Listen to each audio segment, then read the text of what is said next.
Oh, and don't forget to check the iCard poll to choose which fandom I tackle in the next episode of the Fandom Files. I put some very, let's just say, topical fandoms in there this time around.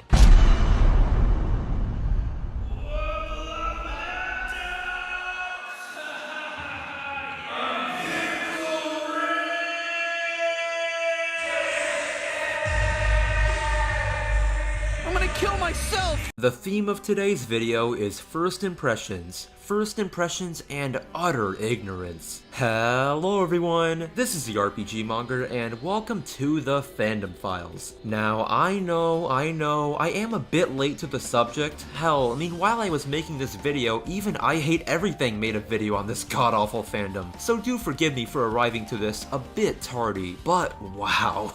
I have a lot to talk about today. The Rick and Morty fandom. Unlike the other subjects of this series, this is probably the first one where I will be speaking in present tense, because this fandom isn't one who did a bunch of stupid stuff a while ago, it's doing it right now. As always, do remember that I am in no way criticizing the actual show in itself. This video's sole purpose is to trash these awful aspects of the Rick and Morty fandom. So anyways, where should I even begin? Well, how about I talk about the surface level of the matter, basically the stuff you've heard in other videos probably. I'll try to keep it brief, as this should give sufficient context to some of the travesties that are occurring within this malformed fandom. It was December 2nd, 2013 when the first episode of Rick and Morty aired on Adult Swim. With its crude humor mixed with sci-fi elements and parodies, the show gained quite the immediate success. At the time, the fandom was honestly pretty decent considering how big it was, and besides some of the usual Tumblr nastiness,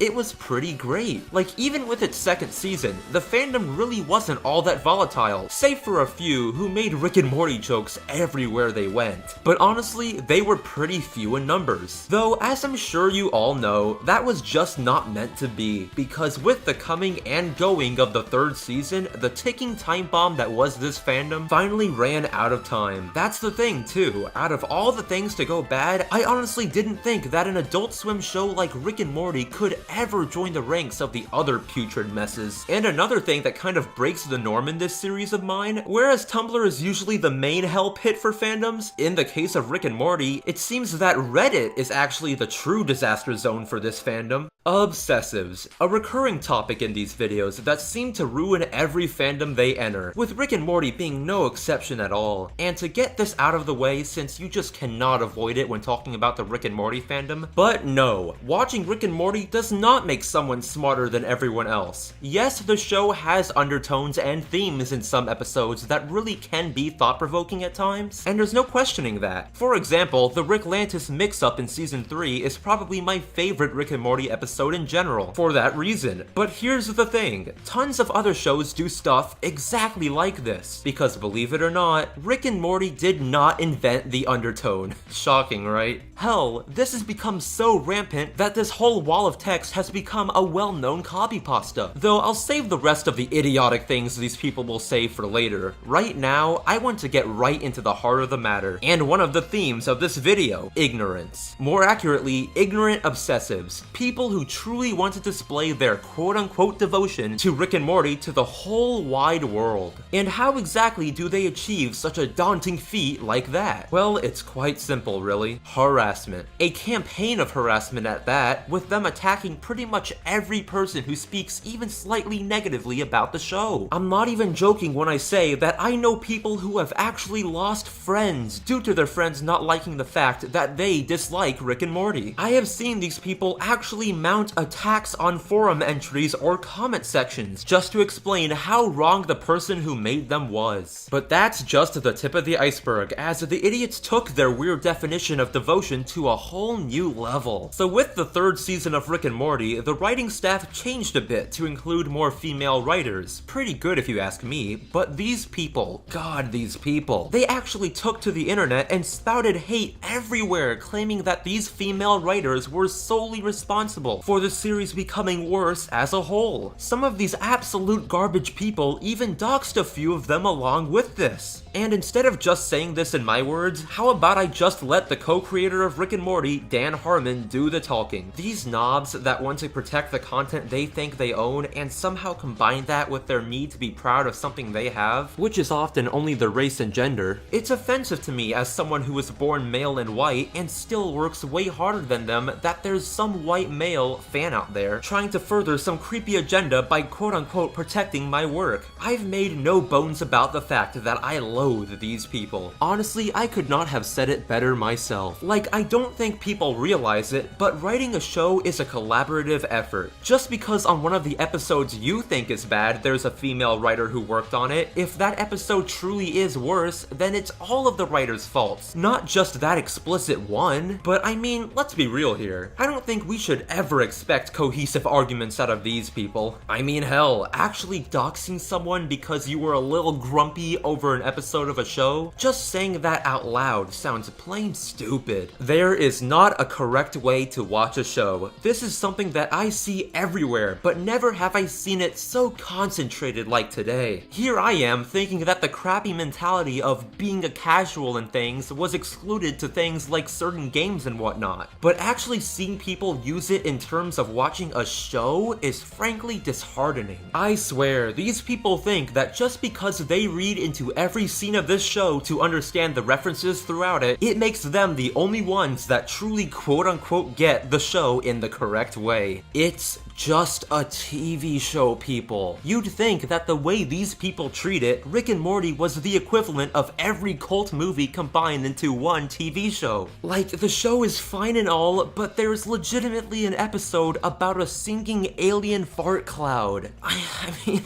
I don't know what to tell you. Though that isn't even the peak of ignorance that these people can get on. Rick as a character, while having arcs and whatnot, is a parody at his core of the typical grandfather or old scientist like Back to the Future. He is in no way meant to be a role model to anyone whatsoever. But weirdly enough, the opposite ended up happening. With all the trolls and degenerates on the internet, Rick's character actually resonated with them, resulting in some of the weirdest edgy kids on the internet that I've ever seen. As if you think about it, with them being overly pretentious with each other and just being generally self-absorbed in every way, Rick almost becomes an end to justify their means. I have actually seen people act like complete utter assholes, and in turn back up their behavior with the fact that they are quote-unquote too intelligent for the world like Rick. The levels of ignorance these people will get on will never cease to amaze me. Oh, and don't even get me started on what the fandom has done on Musical.ly. Honestly, it's just embarrassing. With all those people aside, combined with the aforementioned joke spammers who are basically cavemen who can only scream Pickle Rick and Wubba Lubba Dub Dub to everyone they meet, unfortunately, a lot of people's first experience of anything related to Rick and Morty will be through these people. And that brings me to my final point, and I'm sure I've said this in the past, but I'll say it again. Please, form your own opinions. Do not let these people sway your opinions on a show to the negative before watching it. Honestly, just as a rule of thumb, in the end, the best way to form opinions and thoughts on any form of media is to just experience it for yourself. Because as always, even with shows like Rick and Morty, while there are terrible people in the fandom, there are great people in the fandom as well. Well, that was a journey, wasn't it? Truly one of the worst fandoms I've ever covered on the show, without a doubt. So I now want to hear from you. What are your worst experiences with the Rick and Morty fandom? Leave your stories in the comments, and I'll feature my favorite in the next episode of the Fandom Files. And now, here's my favorite from last episode. I was in the fandom when all this awful stuff was happening. I remember an actual trans Japanese person who came onto Tumblr and tried to explain Chihiro's character, tried to explain why he did what he did, how the Japanese viewed males, etc. Guess what happened? They were bullied and sent death threats to the point they straight up deleted their account. Jeez, that's really terrible. The day that people can have actual discussions without this kind of crap happening in these fandoms will be a day that I can finally celebrate. And do remember to vote for the subject of the next Fandom Files in the iCard poll at the top right of the video. If you enjoyed this video and want to see more like it, do subscribe, and today's cool thing of the day would have to be I Hate Everything's video on the Rick and Morty fandom. Out of all the ones I saw being made recently, he really did bring up a lot of solid and interesting points. I highly recommend you go watch it after this video if you haven't already. So that being said, I'm the RPG Monger, and don't forget that each and every one of you are fantastic.